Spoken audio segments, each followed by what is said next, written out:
morning, everyone. I'm Wanda Ott with NextHome 245, and this is Jenny Ensminer. I think you know both of us, and we're in our homes this morning. As you can see, I'm technically challenged. Jenny's got this really cool Zoom background, and I have a blank wall in back of me. So she looks cooler today, of course. So that's something we're going to have to work on. We wanted to give you a quick update on the stats for this week about where we are with the market in the Lynchburg area. In the last 7 days, we've had 42 new listings, which still is awesome. We had 53 homes go under contract, which I think is amazing for this time that we're in. A lot of people aren't even going and looking in houses because, they're rightfully so. They're a little nervous about going into other people's homes, and sellers are a little nervous about having people in their homes. So I think that's awesome. We also had 34 properties close last week.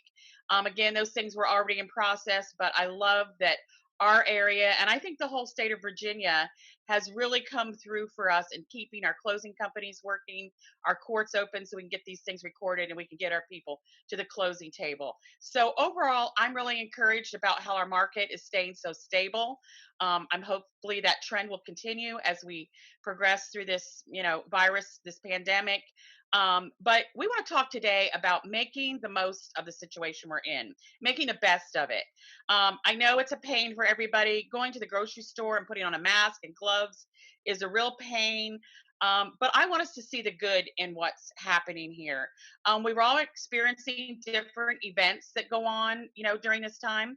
Jenny, for one, her daughter had her ninth birthday on Saturday. Jenny, tell us how that birthday was different and how you guys made the best of it. Yeah, so I tend to plan far in advance. So her birthday party, she had picked what to do back in January. And so we had booked her party, and she had made her list of her friends. Um, so with having to stay home and not being able to have anybody over, it was really different. So we basically left it up to her since it's her day. So we let her pick what she wanted to do. She wanted to have a tea party with her great nanny's china, which we never use, obviously.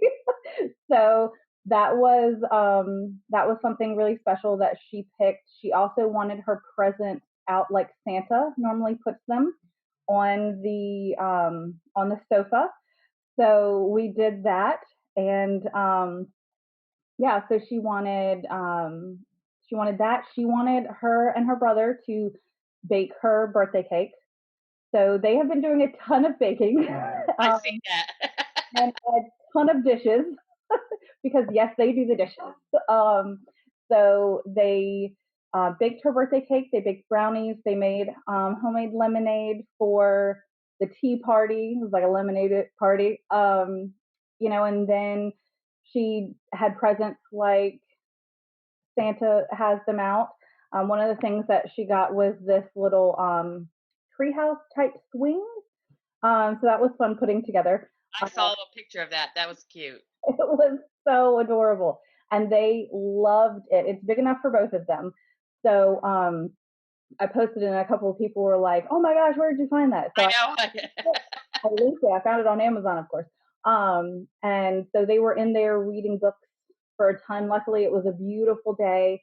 One of her friends did a like a surprise drive by and made her a sign, and it was a really special low key day. The whole day was about her. We had decorated the hallway so that she would be surprised when she woke up. So while it was definitely different, I think it's going to be one that she always remembers. Yeah, it will. Yeah, because it was so different. Yeah. I remember when I was growing up and we had first moved to Lynchburg, and my parents literally, my dad was going to college, all my kids, all of us were in Christian school. So we literally had no money. So we had a choice. Do you want to go home to Pennsylvania for Christmas or buy Christmas present? We're like, oh, we want to go home to Pennsylvania.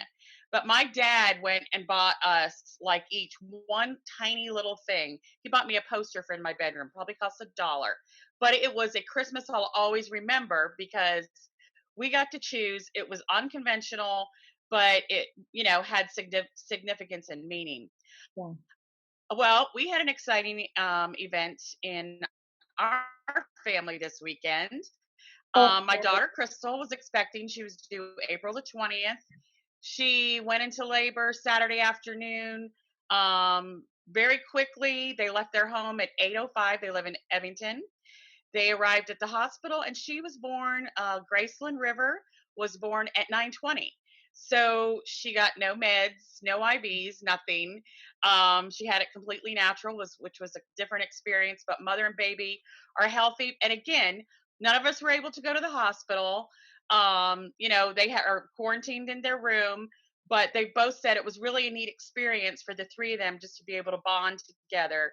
They said the staff at Virginia Baptist has been amazing. They have to wear the masks all the time and everything, but they said overall it's still a really good experience, and they'll always remember that River was born during the quarantine. So we're making the best of the situation. She's coming home today.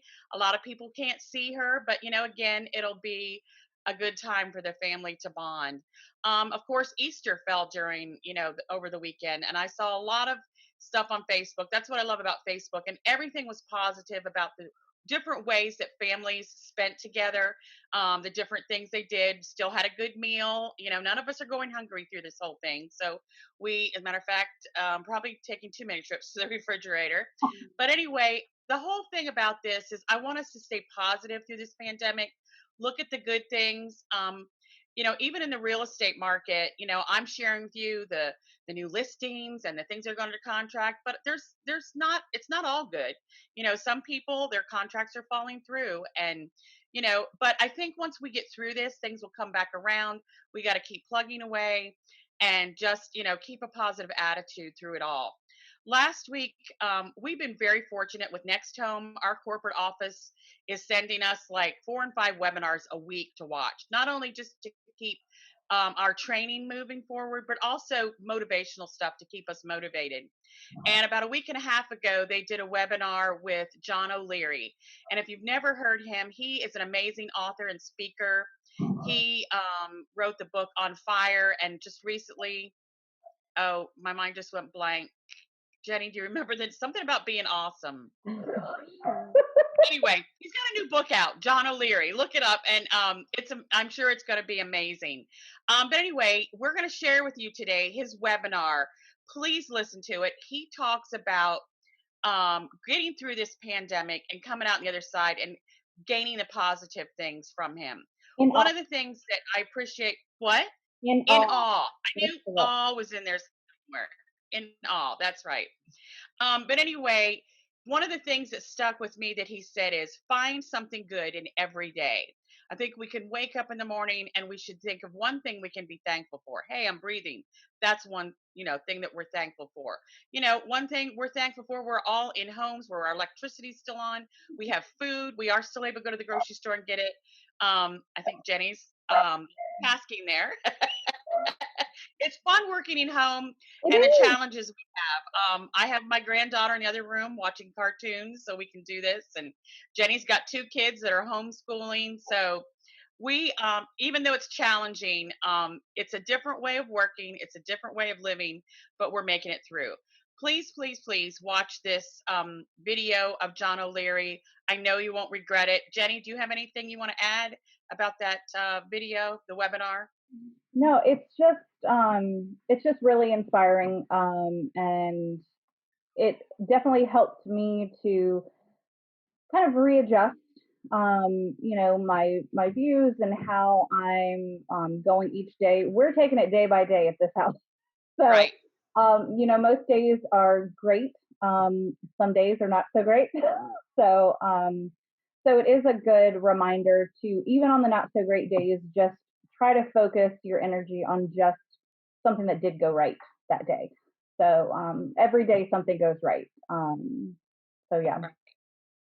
And most importantly, I think the more we're getting into this, we're kind of getting used to it. So don't get so used to it that you forget to stay safe when you go out. Wear your mask, when necessary. Keep your distance, and stay home as much as possible. We will get through this. I think this week will be an easy time to stay home because the weather's so yucky. But please stay safe. That's the most important thing. And we will see you again next week, and we'll give you an update of what's going on. And I hope you have a great week. Bye, everybody. We have best-selling author, keynote speaker, inspirational leader. John, I could go on forever. We have John O'Leary with us. John, thank you for taking the time out of your day to spend time with us. We appreciate you. Well, hello, Imran. Hello, NextHome. Hello, friends. And happy April Fool's Day. Happy spring, with all the headlines that everything reports how negative the world is. And sometimes, though, if you open up your eyes and look out the window, it's even better than it feels, So like, I'm looking forward to sharing with you a message today of hope, of perspective, of opportunity, and of reason to believe that the best days remain in front of us. Love it. Now, for those of you that are using GoToWebinar for the first time or GoToMeeting for the first time, do me a big favor. What I'm looking for, I like to check a test. Can you hear us? Can you see us fine? So do this. If your name starts with an A, okay, you guys are, see, this is, some of you read ahead. You guys are the ones that turn to the back of the book to look and see what's going on. I'd like, if your name starts with an A, just to put in the little chat box, yes, I can hear you, or you guys are looking great, or John, what's that behind you? Any of that kind of stuff. So I love it. All my A names are doing it. Perfect. John, we appreciate it. Thank you, everybody. And then that question box, that same one that you just tested in, we're going to go ahead and take any questions you want at any time. John, you have a very open policy with your questions because of hesitations in the past. Can you kind of let them know about your openness for your questioning? Yeah, I'm an open book. And so whether your question is around what I went through as a kid, what I deal with as a man, what I deal with as a business owner, as a spouse, as a son to a guy with Parkinson's disease and some struggles over there, views on society, anything at all that is on your mind, anything. If it's relevant to you, it's certainly relevant to me. And I think what is most intimate and most personal is also most universal. So the more you're like, I don't know if I should ask him this, like, that's the one. So as we progress forward, please don't hesitate to ask anything that matters to you, because it really does matter to me as well. That's why I'm here today. And I'll facilitate the questions to you, John, so you won't have to worry about that. But I also will provide anonymity. So if you ask a question, don't worry about me calling you out by name. So that's an important part too. John, before we get started, where are you physically at right now? Yeah, so I'm in an office. We have a studio that is about a mile away from my home. I live in St. Louis, Missouri. And I'm blessed to not only live here, but to be able to drive from my house to this office. No one else works here. So total isolation at this point. I have a great team that normally works here. I have a great family that does live back at home. Everybody's healthy currently. And we are aware that there are some real challenges in the marketplace and in our lives, but there's also reason for hope. So that's where I'm taking this call from today. 3 years ago, almost to the week, John spoke at our conference in New Orleans, and it was the first time that I met John in person. Now I became familiar with John's work through referrals, just like we operate as realtors. And I was saying, who is the very best speaker that I can get that I don't know about? Tell me the secret person that I don't know about. And they said, do you know who John O'Leary is? I said, I have no clue. I looked up the story, I ordered the book, and fast forward about 5 months later, he spoke on our main stage and made an impact on my life and many of the people that were in the crowd at that time. I reached out to John a couple of days ago, actually a week and change ago, and I said, John, right now the world needs some inspiration, they need some light. And John said, I'm in. Actually, that was the text that said, I'm in. That's all it said. And your willingness to be here today was awesome. So John, I'm gonna start off and let you kind of give the background of where you came from and your life growing up. And just to let you know, both of us talked about this before going on the webinar. There is a graphic image that's going to be coming a little bit later. We'll warn you before it happens. It's of John when he was young, and we will warn you. So if you have the need to look away or you need some time away from that photo, we'll let you know ahead of time, okay? So John, go ahead and start off. Tell us a little bit about yourself. So, and I recognize many of you have heard me speak in the past, and so I'll try not to bore you twice. I think we took care of that once already, but I do want to give you a little bit of the information around me. At age 9, I was a curious little 9-year-old guy. I saw boys in my neighborhood playing with fire and gasoline. And what these kids would do is they would take a piece of cardboard, set it over there. They'd splash a little bit of gasoline on a sidewalk. They'd step away, light the cardboard on fire, throw it on top of the puddle, and they would just dance to life. And as a kid, I remember thinking, if these big guys can do that and get away with it, so can I. And I think in life, we've got to be very careful whose lead we are following, because it's going to influence where we go next and how our life proceeds thereafter. And I just had the wrong example in front of me that weekend. So with my mom and dad gone, and you see the picture in front of you, I walked over to a can of gasoline. It was 5 gallons. Try to pour a little bit of gas on top, try to create a little bit of a spark. And what happened instead was a mighty explosion. It split the can in two. It picked me up and it launched me, class, 20 feet against the far side of the garage. When we were little, whether that, 7, 8, 9 years old, when we were little, we were taught and trained what to do when we're on fire. Stop, drop, and roll. Stop, drop, and roll, right. But what do you actually do when you're on fire? Run around with your arms probably waving like this, right? Correct, right? I panicked and I ran, and it changed my life. And so, Emran, as you know, man, this would take a little boy down a path of changing his life so profoundly, so directly, so dramatically forever. And the next picture is going to be really hard to look at. But one moment, I was a happy, healthy, normal little guy. Life was in front of me. My family was around me. Opportunity ahead of me. This probably sounds like all of us right now. And then life happens, right? Life happens, not only to me, but to every one of us realtors, every one of us business owners, every one of us servants, sons, and daughters in the marketplace. It happens. And then what? So this next picture you are about to see will be very, very hard to look at. You may want to shut your eyes or turn away. Yep. But I found myself 3, 2, 1. On my back in some burn center with burns. Oops. On one, I apologize, John. the good-looking guy.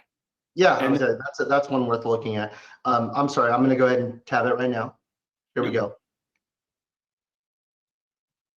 And this is what happened the moment after the explosion. That picture was taken the morning I was brought into hospital as a 9-year-old boy with burns on 100% of my body. 87% of the burns were 3rd degree. It is a death sentence. And Emran, you can go to the next picture just so folks don't have to look longer than they have to at that. But here's what I want you to know, realtors. And I realize there's some vendors and friends who have been brought into the room as well. And I realize none of us are jobs. None of us are defined by a career necessarily. We're so much more than that.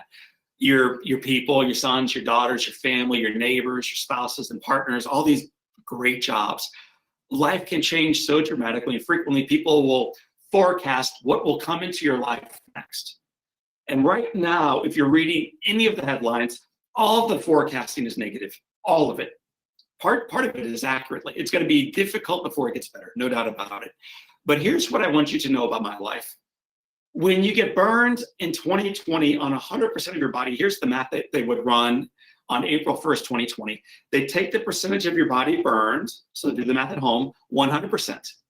They add your age, 9, and now they just come up with mortality. So on April 1, 2020, the likelihood of that same little boy, if he came into the ER today, surviving would be 109% likelihood of death. There's no reason for hope.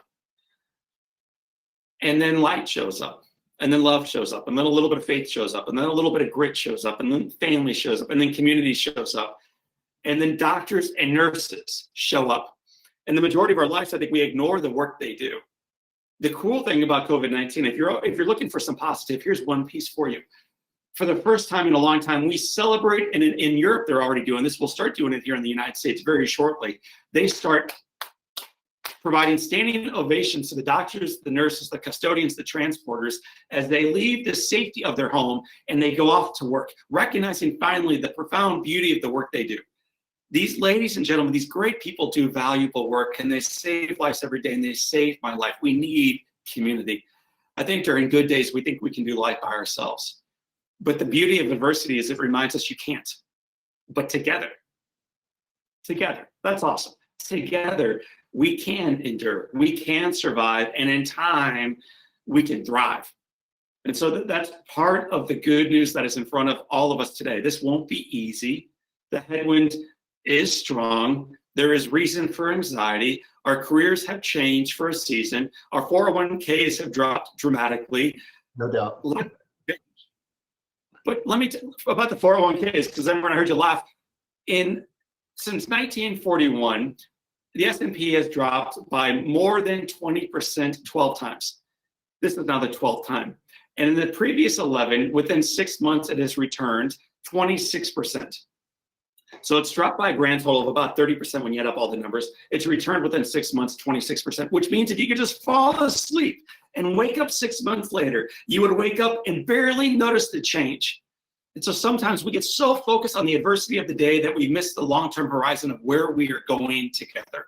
And so I just beg you guys and beg you ladies and beg you leaders to have a long-term perspective, not only on where you've been and where you are, but here's the cool thing, on where you're going next.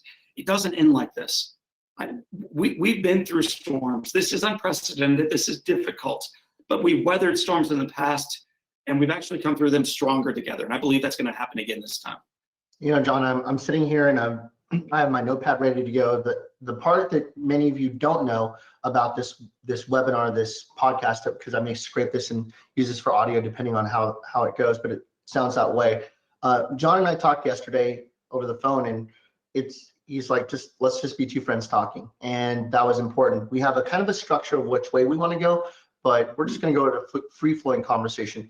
John, bring us to today. Just bring us kind of I know that you wanted to focus on them today, but I think closing that loop of the story would help to bring you where you are today.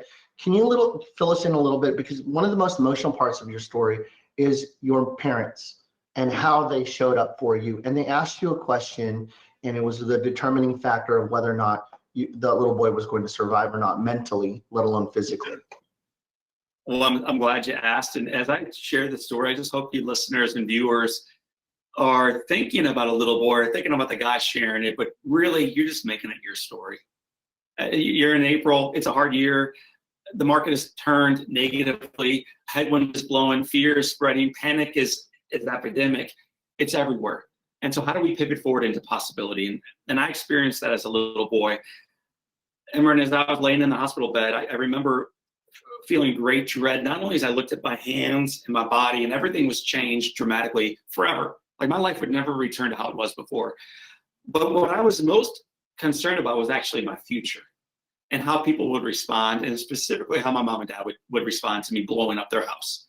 I was less worried actually about me than about their reaction to what I did. And my dad came in first, and the first thing he said to me was, John, he actually called me hey, little monkey. John, you little monkey, I love you. I love you. And I just was blown away by that grace and that love. And then right after my dad was ushered out, my mother came in. She took my right hand. And for those of you who can see it, I'm missing fingers right now on my hand, and I'm missing them on my left hand. That my hands back then were just completely burned up. And this brave, courageous woman takes my hand in hers. She pats my bald head. This is her little guy. That picture you showed a moment ago of that horrible image. Well, for her, that's not a slideshow in 2020. For her, that's her baby. That's her pride and joy. She's got 6 kids. But that's her favorite one, okay? So that's the setup here. She takes my hand, she pats my head, and she says, baby, I love you. And I look up at my mom, and I say, Mama, am I going to die? And rather than providing false hope of saying, hey, guys, the market's going to come back tomorrow, you're going to have a phenomenal open house weekend coming up this coming, like, she didn't lie to me. She gave me truth. Here's what she said to me. Baby, look at me. Do you want to die? And I said, Mama, I don't want to die. I want to live. And her response was good. Then take the hand of God. You walk the journey with God, and you fight like you have never fought before. John, this thing will become a street fight. You won't be by yourself. Your father and I will be with you. But you got to choose the next step. You got to own this thing, John.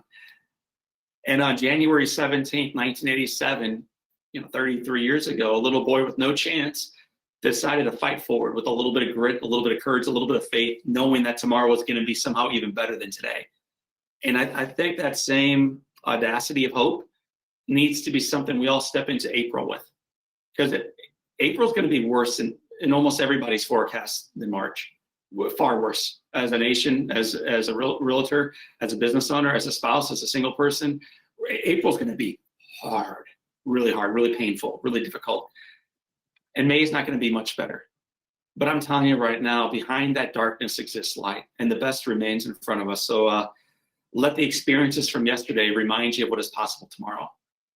John, you didn't start off as a little boy recovering, say, you know what, I'm going to be an inspirational speaker one day, or I'm going to be a best-selling author. The journey that got you to there, to where you were able to uncover and allow yourself to be vulnerable.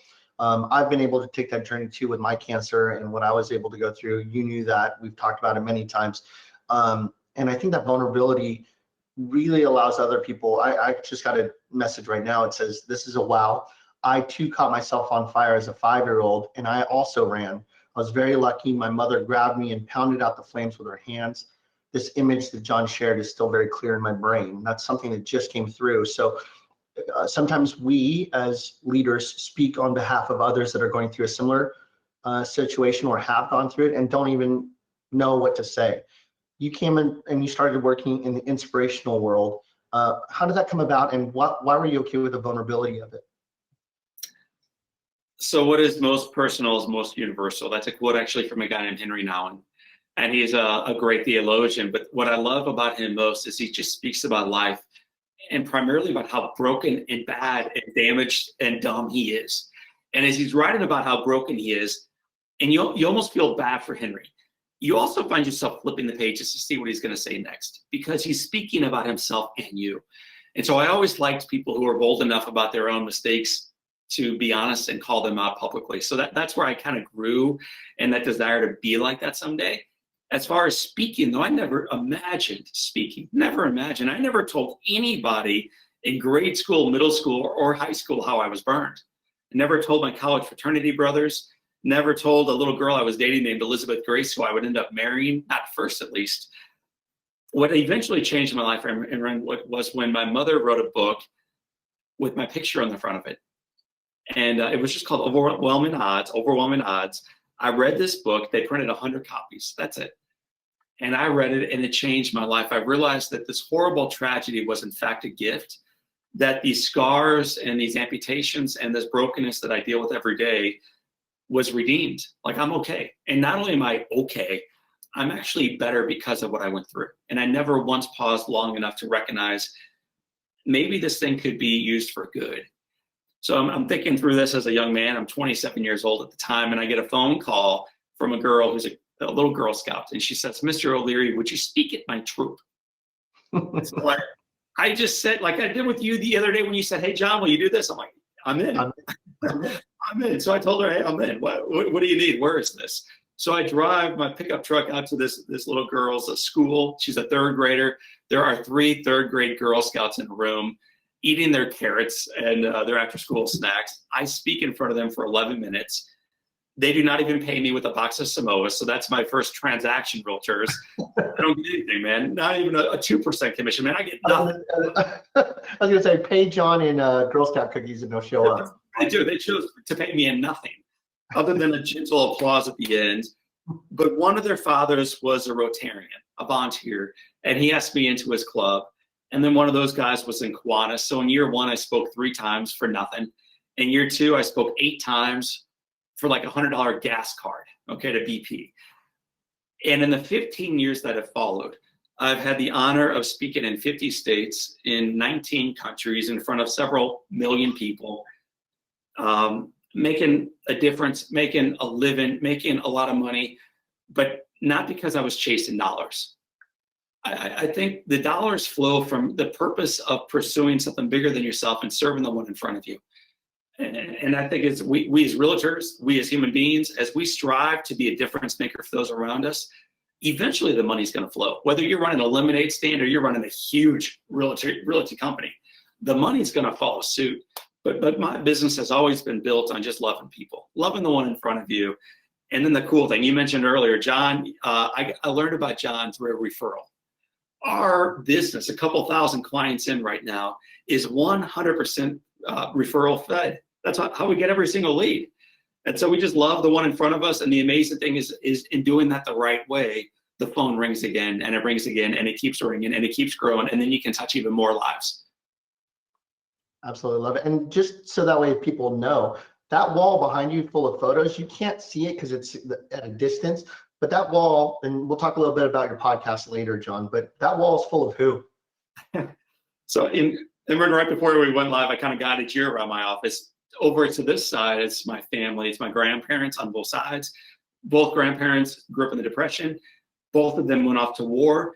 And I remember just sitting around eating fried chicken on Sunday nights as one would argue with the other, who had it worse, the one who was in the Navy in the Pacific or the one who was in Europe fighting the Germans.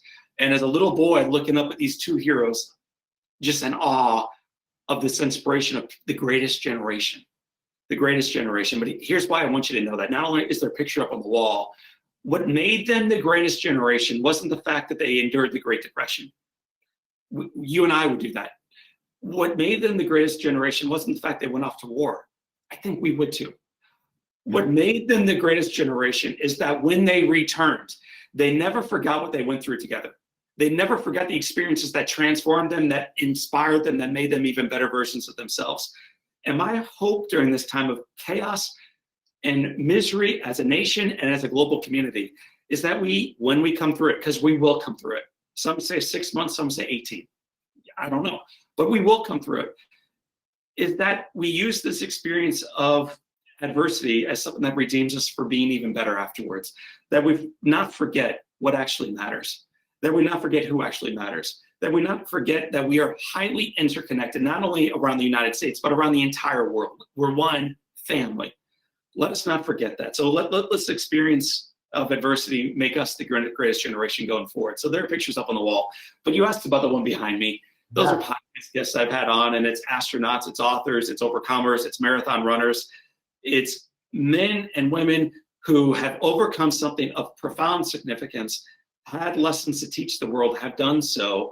And I leveraged our Live Inspired podcast so that they can use their voice to remind us that we're supposed to be using our voices today. Your voice matters. Love it. Here's what we're going to do, John. We have 3 areas that we need to show up for, and we've done this. And I want to go ahead and tab forward with the 3 areas that we'll focus on. That's a picture right now of John and your family. Oh my goodness. I'm just sharing with the audience your current, how long ago was this photo taken, John? That was taken a long time ago before COVID-19. So this is way back in October of 2019 when we were on top of the world.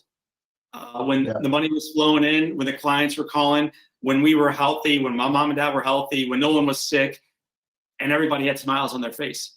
But here's the reason I say that in that tone. We still try to keep the smiles on our face. We still have hope in our hearts. We still believe that the best is yet to come. I still believe that. And so although business has gotten a lot harder, we remain grateful for what we've been able to do and what we think we're going to be able to do going forward. So that picture is only about 4 months old. Great family, love it. All right, so what we did was we wanted to talk about who to show up for. And internally it starts with you. And you talk about vulnerability. I have no issues with it, John. I'm here in Northern California. I'm here in Stockton at my home. And as we've talked about, I have a compromised immune system. Many people that are currently on this webinar may have their own sense of compromised immune system. Maybe they're in an older demographic where the risk of COVID is a little bit more there for them. I haven't ventured past my driveway in most cases because I'm so afraid of my compromised immune system and the chemotherapy that I went through. And I got to tell you, it's a real mental struggle for me. There's a lot of, for an extrovert like me, this has been really, really hard. And I'm fortunate to have enough friends and family that have been texting or calling and checking in with me. And that's been awesome. And Zoom and Google Hangouts and events like this have allowed me to be face-to-face with other people through our virtual world. But it's like a reset every day, right? I'm drained through what I was provided with the love and support and friendship. And then tomorrow I wake up like last night, John, straight honesty. I had some dreams about COVID and I dreamt about the people that were getting sick and I was worried about myself getting sick. And it felt selfish that I was thinking about myself getting sick when there's so many other people that are. But you know, you can't control your dreams. They are what they are. And I know that for a fact we have to reset every day. And I'm sure that you have, John, days that you wake up and you go, man, I really wish I had all my fingers, or I really wish that I had this happening instead of other. And then you reset yourself because you have to show up for other people. So let's talk about starting with you. What is it something that we can do as an audience that's watching this or listening to this that they can show up for themselves every day and prep themselves to be the very best version of themselves before they can be the best version for other people? That's so good. So first of all, thank you for sharing that. And for those of you who are in that exact same position, I get it, and we understand, and we're in this thing together. Always have been, but now we recognize even more so how connected and interconnected we all are. So what I do every morning, and I would encourage all of you to consider doing something similar to this, is I wake up about an hour before I actually need to. I find that most of our clients and many of my friends and family, they wake up to the sound of the alarm clock and they realize they're already behind schedule. And the rest of the day is a race, and it's full of panic. And this is during good days. This is before even the chaos of today has shown up in our lives. But if you wake up a little bit earlier, you get to determine how the day is going to unfold in front of you. So I wake up at least an hour before I really need to. I go downstairs, I get a big jar of water. I get a big cup of coffee or tea. I walk outside, sit on our porch, and usually it's dark. But eventually, as I look east is that way in our house. There's this little baby glimmer of hope that starts cutting through the darkness. It's called the sun. And amazingly, I don't know how it even happens, man. Every single day it happens. I get to watch the sunrise. I get to watch light cut through darkness. And as it rises higher in the sky, or as the earth tilts a little bit farther, I journal on one question. And the question I ask myself, and leaders listening right now, I beg you guys to do this. The question is, why me? Why me? And what it does for me is it gives me minutes or 20, 30 minutes of journaling things, events, opportunities, adversity, people, freedoms, citizenship, life, faith, things that I'm grateful for today. So rather than looking first at the headlines and COVID-19 and how many more lives were claimed last night, or where it's spreading next, or what it's done to the economy and the real estate markets, we'll get there next. You got to be real at some point. You got to be pragmatic, but you don't have to start there. So I begin every day with a sense of profound gratitude and faithfulness for what I have, and my faith view, what God is doing in my life still. So for me, the very first step along the journey is to recognize how firm the foundation of my life remains. And I do that in gratitude. The cool thing about gratitude is not only does it adjust your mindset, it will change your dreams at nighttime. It will also change the way you show up in your daytime. It allows you to be healthier, have greater vitality, connect more authentically and authoritatively with those around you. It creates greater longevity of life, build greater resiliency in your immune system. All of this is the result of doing something that is free. I'm not trying to sell you a subscription service right now. Free. Go outside with a 92-cent pen, or spend a little bit more money if you want. Grab a journal, cocktail napkin if you had a late night the night before. I'm not judging you. I'm here to love you. Go outside with whatever you want to ride on and just watch the sun come up over the cherry blossoms and say, damn it, why me? Life ain't perfect, but I'm still in the game and I'm grateful for it. Watch what happens. Do that a couple times, do it 3 times, do it 4 times, do it for a week, and tell me if it doesn't change your mindset. You know, John, we've shared a stage together in New Orleans, and randomly enough, some people ask me, you know, how did you get into speaking yourself? Me, Emran, how did you get into speaking? And I think about myself growing up and kind of the way that I've operated. And some people move towards pleasure and some people move away from pain. And for me personally, I've been a move away from pain. So I work my ass off to make sure that I never get back to where I was in one part of my life. And this dream that I had last night probably had a lot to do with me watching the news and seeing the horrific numbers that are increasing, and then going to bed right away, right? Getting that REM sleep and downloading it into my brain into the long-term memory. And I feel like at times I'm doing that in order to remember why I can't walk past my driveway, why I've been self-quarantined for 3 weeks, almost to scare myself into doing that. And I didn't realize I was doing that until right this second when you mentioned that.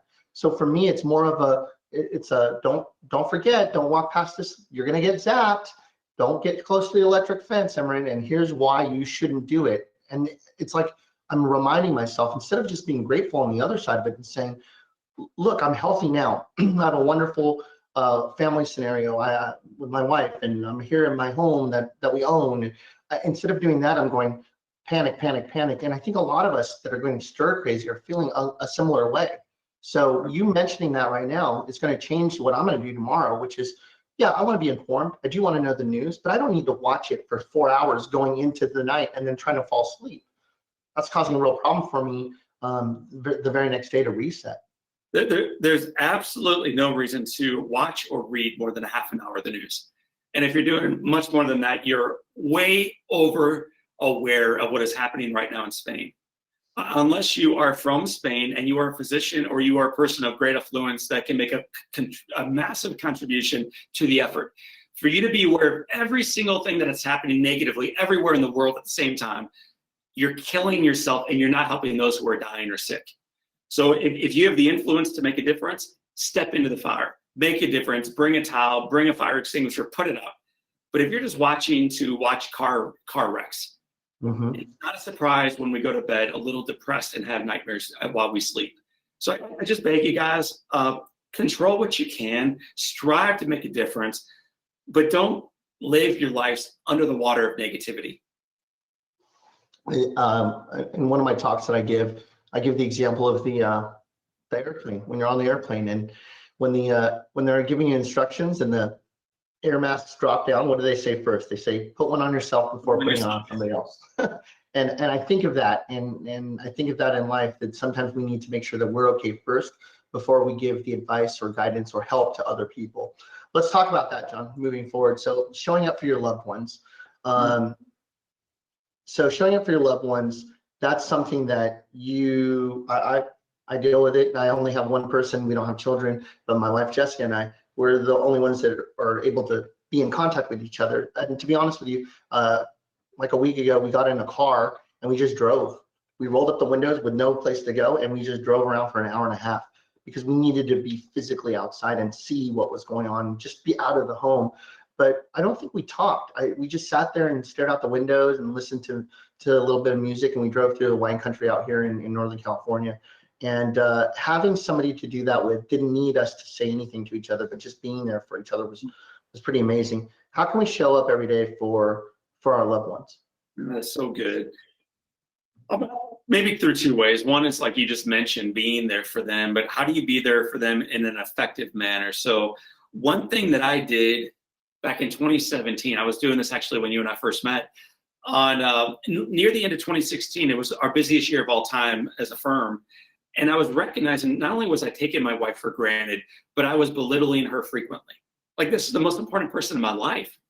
And I was missing her beauty, like just all that she was doing. So on January 1st, I got a journal, leather bound, and I started taking notes on January 1st of why I loved my wife. And one way that day, she was proving how cool she is. So on January 1, 2017, I wrote an entry that said, "Dear Beth." And then I went on and explained what she did that day that just reminded me how incredible she is. And then I signed it, "Love, John." Went to bed January 2, woke up all day long. I'm looking for it. Oh, there it is. I saw it. So I wrote down, "Today I saw you do this. Beautiful."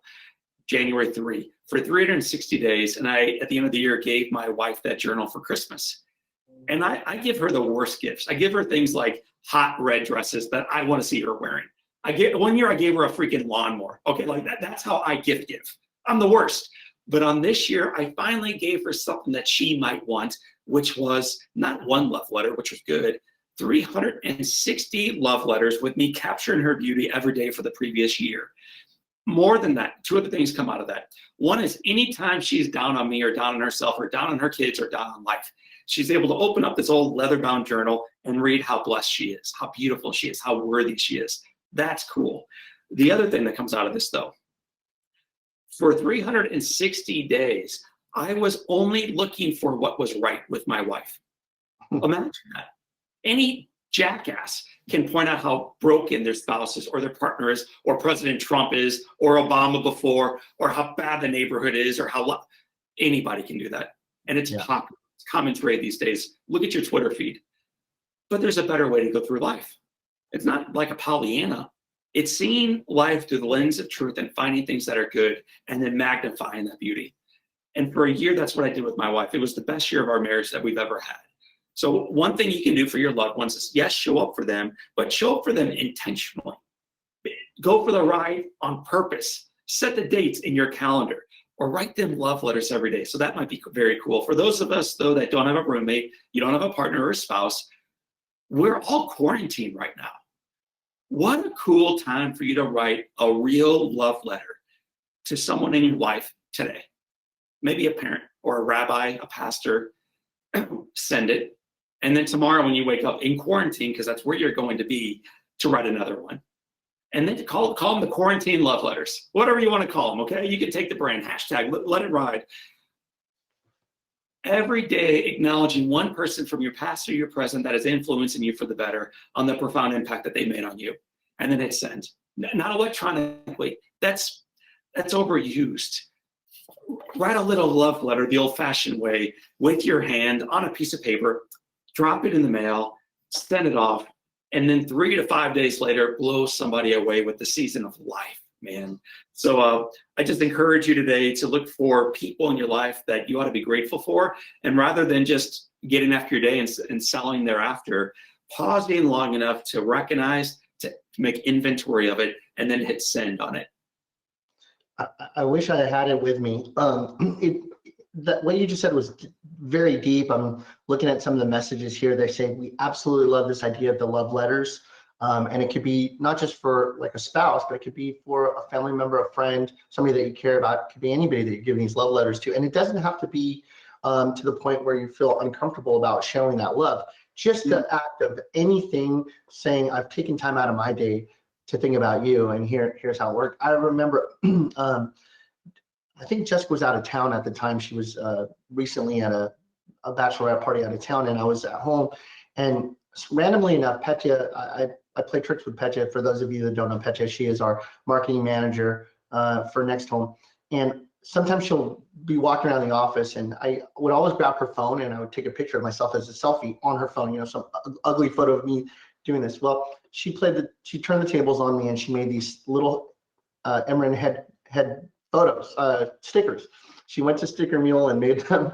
And then I showed up to work one day, and these stickers are all over the office everywhere. So she made these stickers for me, and it was a lot of fun. So I had a surplus of these stickers, and I put in the NextHome Facebook group, and I was like, does anybody want one of these stupid stickers to make your day or make you laugh, or just, it was an ugly photo of me. And I think I sent out handwritten notes, mailing them out to about 100 people. And it's been real fun for everybody to see these dumb stickers that they're putting on their laptops or whatever. But I feel the joy that I got back, the people saying, thanks for sending me this, I can't believe you actually sent it. That in itself was a nice smile factor. Even though it was embarrassing for me, I enjoyed it. But the point of why I'm bringing that up is it can have some levity to it. It can be fun. It doesn't necessarily have to be so heavy, because just the act of you doing something for them causes people to feel like you care. And that's important too. It's so important. Last year, when the market was killing it, when unemployment was historically low and houses were flying off the shelves, last year, 1.5 million Americans attempted to take their own life. Like, for me, this is a cause I champion. It's affected our life directly. It's affected the life of almost anybody I know personally. Suicide's everywhere, and just nobody talks about it. Nobody talks about it. It's everywhere.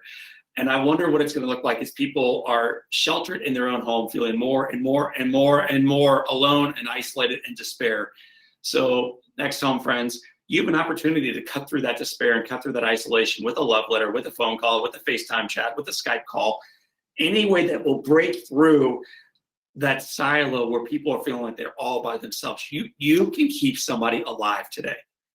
And maybe that's a little grandiose. You can share a little bit of light with someone today for sure. So I encourage you, don't just watch Netflix tonight. Listen, I like watching TV from time to time too. You use this as a season to invest yourself in those around you. And when the market returns, they will remember it. They will remember you. I say to this, as people are reconnecting and they are rekindling relationships, or that one phone call that they should have made. John, when you were going through your near-death experience, you were very young. You had your relationships. There wasn't FaceTime back then. There wasn't internet like it is today. So you had your thoughts and what you were going through and what you were thinking for the survival. I remember going through my stuff to where I didn't really think about how many houses that I closed that year or how good I was at my listing presentation. My regrets as I was going through my sickness was, man, why didn't I call my friend? Why didn't I call my sister more? Or how come I didn't ever show up to that one thing that I kept getting invited to by that one friend? And I'm hoping that not only are we recovering economically when this is done through COVID, but we're also recovering in a way that allows us to be the very best version of ourselves every day moving forward, not just because we're cooped up in a house through quarantine. Our governments, our social distancing, everything is causing us to stop doing what we normally do.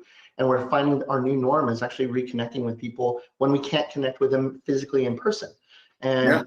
I'm hoping that this on the other side of it changes our world in a way that says we are going to make more phone calls. We are going to try to mend fences. We are going to make sure that we show up to people that maybe we have a disagreement with, but I respect you enough to have that disagreement civilly, and I still love you as a person. I still care about you as a person.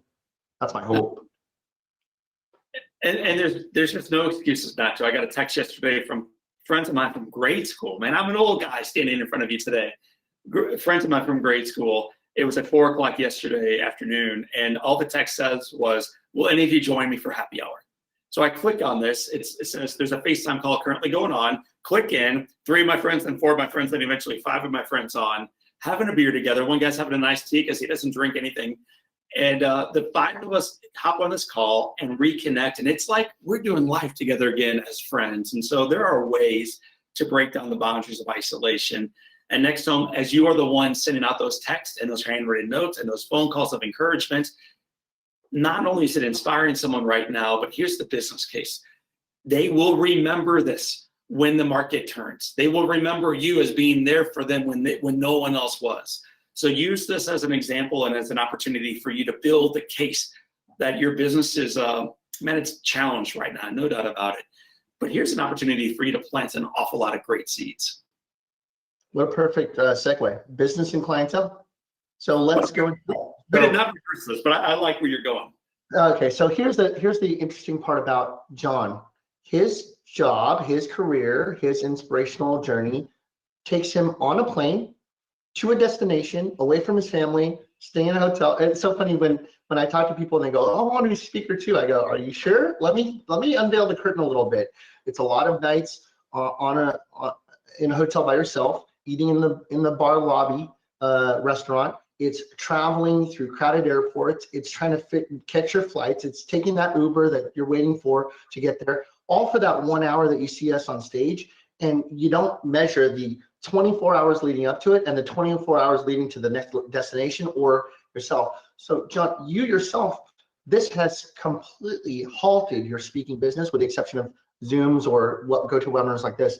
You've had to adjust big time, just like a lot of us have. What have the adjustments been like for you? So we have a model where there's 7 employees here, and primarily our job is to get John O'Leary on the road, if I'm being completely transparent. How do you meet people where they are so that when they have a need for a presenter, John O'Leary is the first one they think of? And so the entire model was, how do I sell a home, right? How do I get this one transaction and then get the referrals to get the next transaction? But it was always built around relationships. That's how we've been doing this thing now for 15 consecutive years. So on March 2nd, when I came back from Phoenix, I've not been out of town since then. And everything through July is canceled. That's currently 33 meetings that are canceled. That's a lot of opportunities. How many did you do? Sorry, John. How many did you do annually? We do about 85 annually. And unbelievable. So you figure that there's usually a travel day to the location if you're coming from St. Louis, Right. And then a travel day back home for whatever that loop is. So 33 events at your current rate. That's a significant portion of your income. I mean, basically a third of it. It's a third, and it will be more than half by the time it's all said and done. But here's the cool thing. Number one, personally, it also means I've had 29 dinners at home with my wife and my 4 kids. So this kid you showed a little while ago with their little dog, Emma, I've had 29 consecutive dinners. I haven't had 29 dinners at home since 2007. Wow. So rather than being mad about it, I'm actually just savoring the opportunity of shooting baskets with my kids every night, playing ping pong with my boys every evening, tucking them in, having a glass of wine with my wife on the screen porch, being a husband and a father during this season. So rather than cursing it, I'm trying to be really grateful for it. That's one piece. The second is, it's very hard to pivot our business model when things are going pretty good. When things become more adverse, you realize I'm either going to change or I'm going to die. And I'm not going to die. Okay, I'm not going to die, and neither is my team. So I'm working really hard right now to keep 7 people employed. That's what gets me up early and keeps me up late, thinking about how do I keep these folks engaged. But all of that with the context of how do we impact the community through what we currently are facing. And so yes, we're doing more Zoom and WebEx calls. Our podcast, though, has doubled in our platform following in the last 30 days. We've created something called the Live Inspired Television Network. So we're bringing on incredible guests like Brene Brown and Dave Ramsey and astronauts, people who've been through real storms, and reminding people that through the season of quarantine, we can get through it together. So that's beginning to grow. We're speaking to our clients, kind of like you and I are speaking right now, doing keynote presentations, but doing this on video. Waking up, having a pair of shorts on below my tie and sport coat. Yeah, don't stand up, right? Okay. I'm wearing jeans myself, but down here, but yes. But I have flip-flops on, and I'm home for dinner. And so the business model is changing, but it's not ending. It's just different. And we believe we can actually influence even more lives through this change. So rather than sprinting away from the headwinds, in sailing, you put the sail up and you actually turn into it. On an airplane, going back to your previous example, the way you take off is actually into the wind. You don't run from the wind and take the engines full blast away from it. You actually pivot right into it. So realtors, during the season of profound change and uncertainty, it is inviting you into elevating your sail, pivoting into it, and harnessing the wind. While everyone else is heading for the exits and burying themselves at home, I believe you can be thinking through collaborative, creative, cool ways to touch your clients' lives right now to ensure that the business model remains on steady footing and that your best days are in front of you. I like that. I like that premise, John. And I think there's a fine line. I did a webinar last week talking about the good, bad, ugly of social media and what people are posting right now in our industry. And our guest that put that together, Valerie Garcia, she showed some examples of where people were, I like to call them living on commission breath, where the desperation of them having a lack of business during this time or fear from it is causing more damage than good with their posting. What would you suggest to somebody that's wanting to build their business in a time of uncertainty, in a time of maybe their own fears or panics, but still being able to do what you need to do in order to sustain for your family and loved ones the income to survive? How do you lean into that to where you're able to maybe not feel insensitive to the world that it is today, but also be a resource to them? So my mom had an expression growing up that she would share with us, Imran, when things were going really well. So when we got on the right team, when we won the right game, when we got in the right school, when we got the right job, when the girls said yes when we asked them out, whatever it was, she would whisper to us, "This too shall pass."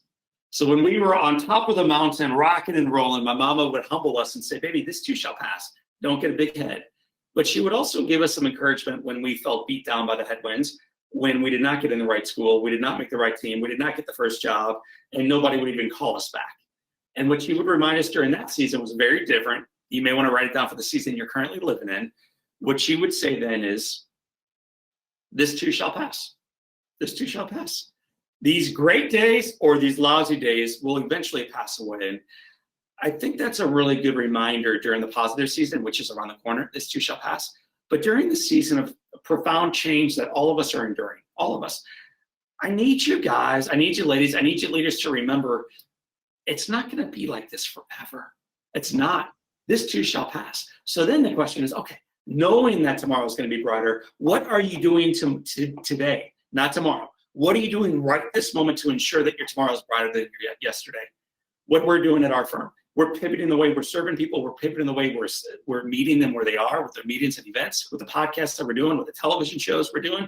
We're also pivoting the way that we reach out to them. We have 2,000 clients from the past 15 years.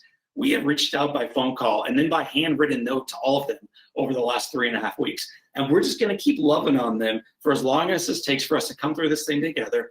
I'm not selling them right now. I'm reminding them that they're not alone. Hang on, put up your sail. Let's step into this thing together. We are meant to be our brothers and sisters keepers. So even online, we built a whole church model where if people have money during this time, they can pay us organizationally what they normally would. And if they don't have money, I'm here to serve you.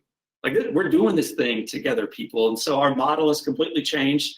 But I think people will never forget the way you serve them during periods of crisis.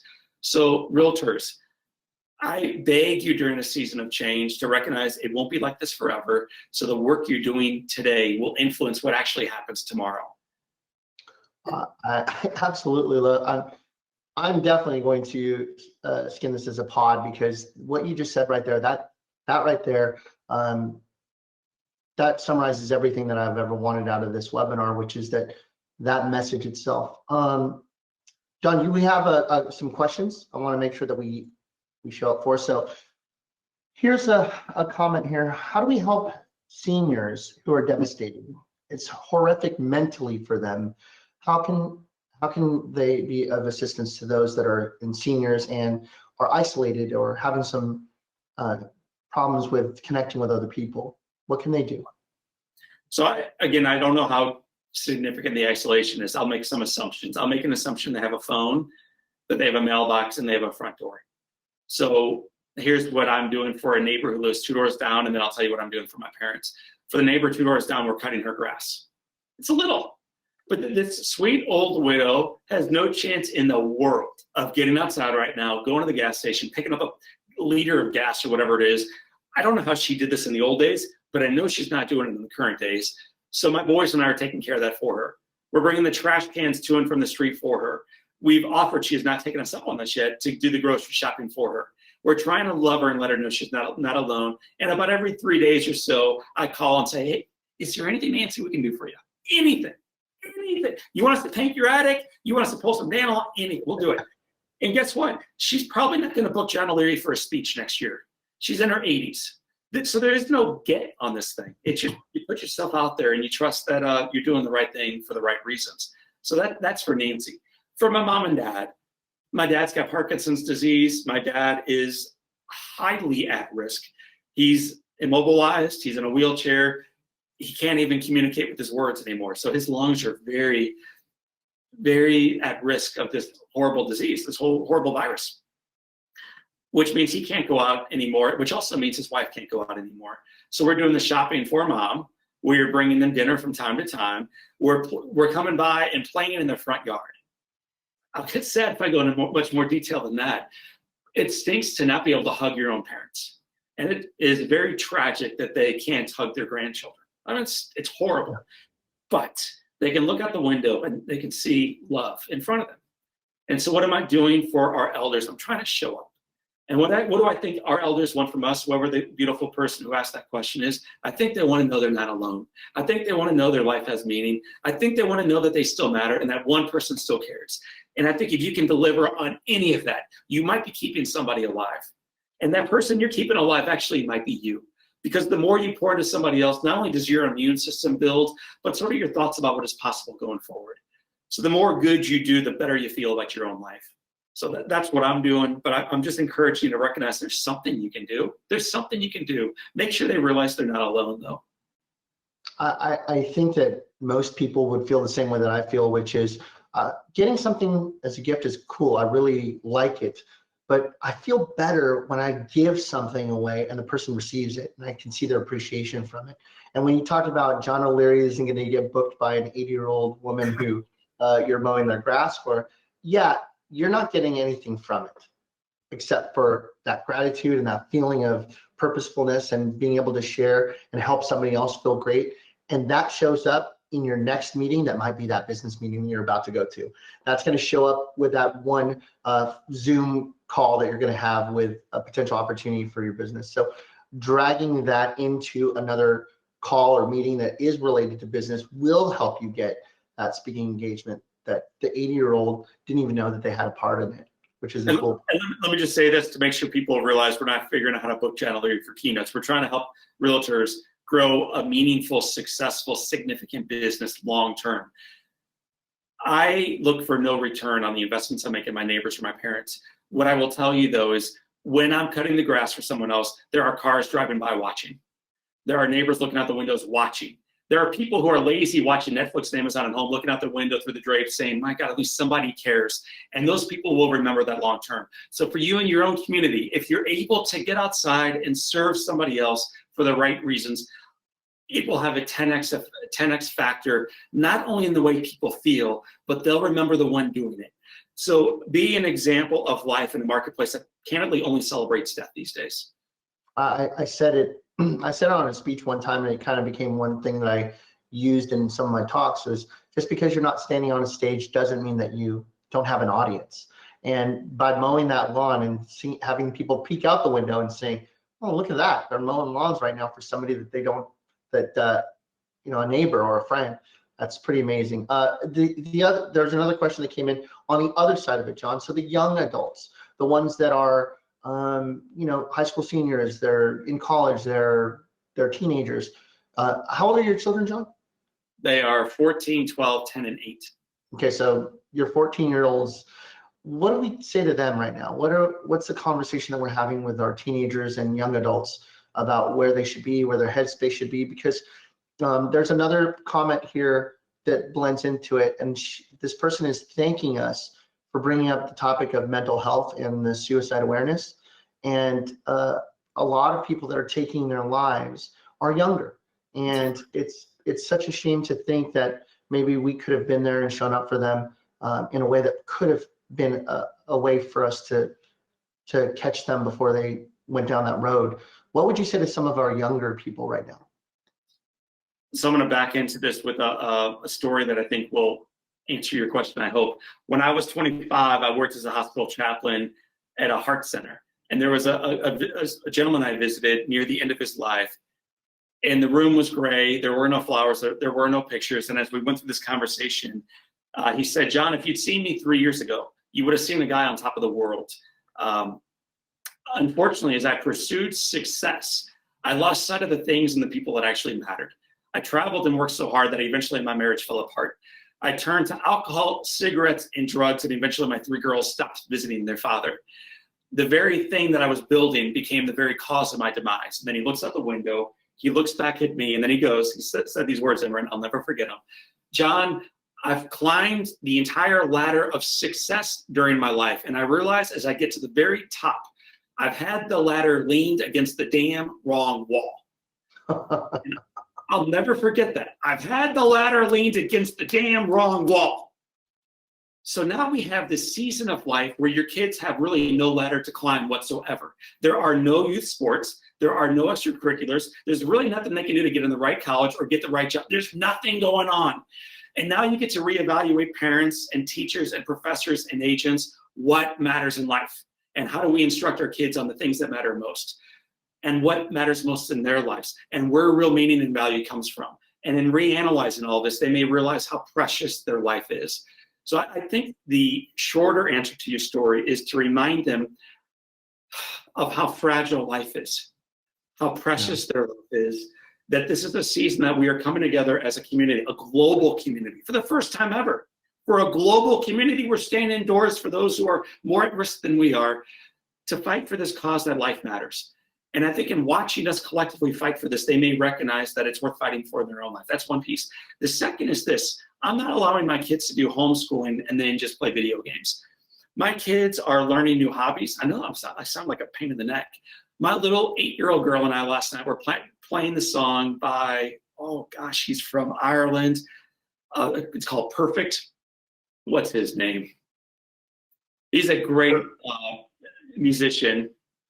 You guys probably know what I'm talking about. It's a great song by Perfect. So this little 8-year-old girl is learning the piano next to her dad, who used to never be at home, and we're learning the song called Perfect. She's playing the left hand, I'm playing the right hand. The point is this: we're learning new skill sets together during this very difficult season. And I think the more we meet our young people where they are, by recognizing this is indeed a very difficult season, but we can learn new ways to operate together and become even better versions of ourselves during the season, the more they will be equipped once the headwind passes to engage in life in a healthy, meaningful manner. John, I'm just going to say off the top of my head it's Ed Sheeran, and that's just because I knew who it was, or it's the 300 people that have messaged that it's Ed Sheeran that sang that song. So I will record it tonight and I'll put it online. You'll see a little blonde 8-year-old girl with purple rimmed glasses and her father with no fingers jamming Ed Sheeran. Perfect. Brought to you by NextHome. So we're rounding up on the hour. I have one more. We have lots of questions that came through, but I also want to make sure that we spend some time talking about how to stay inspired and live inspired through your connections, John. So we'll go to that in 1 second. The last thing I want to make sure that, let's ask a question here. The question that they ask is the one that I want to ask here. How about developing this new daily time block schedule, and how important do you feel like this would be for your personal and professional life, this new daily time block? People now are having to be on a Zoom call here, or they're segmented. They can't do two things at once because obviously this, John, if I was doing this in the middle of our Zoom meeting or our webinar, and for those of you that are listening, it's me texting, it's pretty clear that I'm not here, even though I'm here. So people have been able to start setting appointments and being present fully for this event. This is causing a change in their normal schedule. Instead of trying to multitask, which we all do pretty poorly in most cases, they're fully present for these events like I am right now, like you are right now. How do you feel about rescheduling yourself as a professional in order to for these? Or do you feel like most people will end up going back to multitasking like they always have been? And it's my concern that we will return to who we once were, which is thinking we are more effective when we multitask. And I wrote a book about the summer, and it's called In Awe. It comes out in May. And in chapter 11, we unpack the great lie that is multitasking. All research says it's actually more effective for you to work while you are high, while you slept 1 hour the night before, or while you were drunk, than it is for you to do so while you are multitasking. Really? While emailing and thinking you're getting both things done is a great lie of our current generation. The beautiful aspect of where we currently are is right now you and I are focused. And right now we are focused on the individual, the task, the job right in front of us during that moment. My goal, my hope is for all of us to recognize we are actually even more effective during the season. We would refer to in our organization as being fully immersed. So whatever you are doing right now, you are fully doing that. When you take a walk around the block, when you and your wife took the drive the other day, when you're having a conversation with a loved one, when you're sending handwritten notes, you're fully immersed in the thing that you are doing right then. When you return to life as normal, don't return to it in the same way that you used to do life as normal. Become like the greatest generation. Use this period of adversity to make you a far greater version of yourself than the one that maybe you were born into, maybe the one you lived for a while. Because this season can ruin us or can actually redeem us. And it is my absolute belief that we are learning what matters most right now. We're immersing ourselves in the things and the people that matter most right now. And we can return to that once life returns to normal. But let's make sure we're not multitasking. One more piece around that. As far as daily time blocking, I block the first hour, but I also block the last 15 minutes of every day. And the question I ask in the evening next to my toothbrush in a journal is, what more can I do? So if you're looking for a specific next step to guide you forward into the day that follows, into April 2nd, and then into April 3rd, and then into April 4th, the question I would ask you to consider pondering every evening and then writing down your answer is, what more can I do? It will ensure that every single evening of your life, you grab one idea that you can put into action the following day that will change your business, change a client or a prospect that you're reaching out to, change a spouse or a loved one, change an addiction that you've been wrestling with for way too long, grow you in one area of life that you've been too passive in for too long. So what more can I do is the other bookend to the first question, which is, why me? Love it. John, let's stay inspired. So tell us a little bit about these next 3 slides. Go right ahead. So what you're looking at right now, that's me smiling broadly with the podcast. So once a week, we launch a podcast with individuals that I've met, that I respect, that I look up to. Anywhere that you download your podcast, please consider going to Live Inspired with John O'Leary. So Live Inspired. I bring in people like Brene Brown, Sean Aker, Dave Ramsey. My kids and I were watching Apollo 13 recently, and they're like, Daddy, when did he die? I'm like, I don't know when he died. So I Googled it. Turns out Commander Jim Lovell is alive and well, 94, in Chicago. So the commander of Apollo 13 has been on our podcast. The band Journey has been on our podcast. It's always life-giving. So consider checking out Live Inspired, and then follow suit on the namesake, like afterwards, Live Inspired. Is that your hashtag that you use, John? Live Inspired?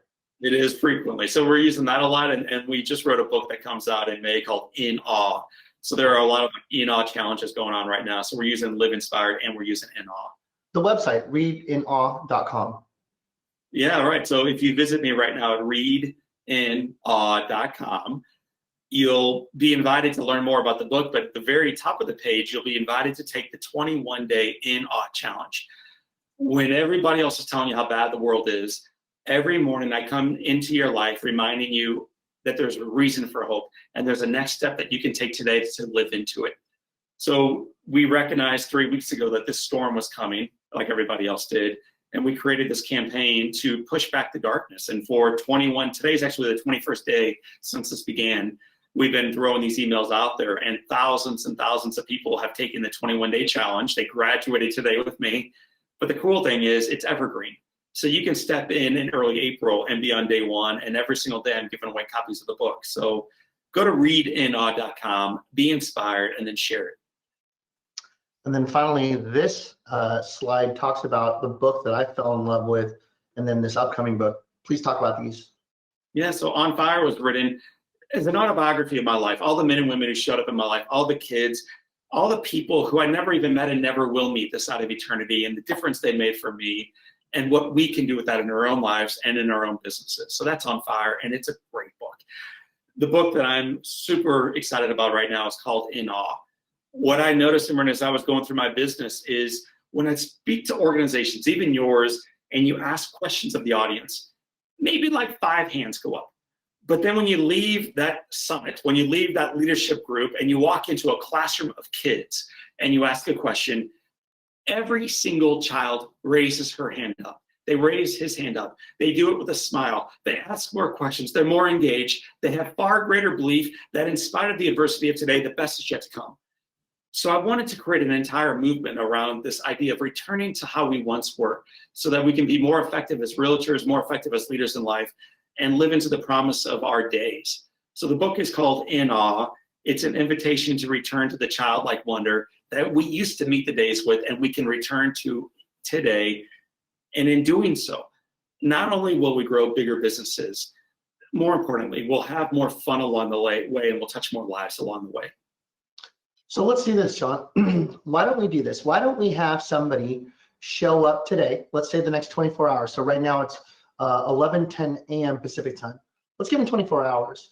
I would love for you to share on Facebook what you're going to do today to live inspired based on what you heard today from John. I want you to use the hashtag Live Inspired, maybe even the hashtag John O'Leary as well, but Live Inspired is how we're going to be able to search it. And for those of you, maybe John and I can collaborate and figure out the 5 best people you give a book to. And we'll give a book on fire, and we will give that completely free as a gratitude for you that have been able to be here live and spend some time with you today on this webinar. And I would love to provide that for us. So let's use that Live Inspired hashtag. And then I'd like to know what you're going to do to show up today for yourself, for your loved ones, and for your clientele. And maybe John can search his hashtags, let me know what he thinks would be a great person to give a book to, and then we'll reach out to you and let you know. But I have many people already mentioning that they do have the book. Some of them have ordered it since we said that we were going to do this webinar. John, leave us with something as your closing inspiration after an hour of inspiration here. Well, that's given me full freedom to go in any direction that I'd like. I think it would be this, though, that, how about this? I'll be real personal. My son, Jack, was my firstborn. And I remember when he was a little guy, I was shaving in the mirror, my shirt was off, and he was shaving next to me. So he's 3 years old. I'm an old man. I'm like 30 or whatever the age was at the time. And he looks up and he starts tracing on my stomach this thick red scar. So for those of you who see me, you see my shirt on, but if this shirt was off, you would see scars all over my torso, just covered with scars. And I have one thick one that shines above the rest. So he's tracing this one. And then he says to me, Dad, your tummy is red, it is bumpy, and it is ridgy. So now all this self-doubt that I've always had about myself creeps back in, and I'm trying to think through, how do I respond? How do I let this little boy know, yeah, you're right, I'm different than every other dad, but that's okay, we'll figure this thing out together, son. And I'm going through all this bull in the back of my mind. It's all ego-driven. And then he says to me as a 3-year-old, and Daddy, I love it. I just love your tummy. So why would I close your webcast with that odd story? Here's why.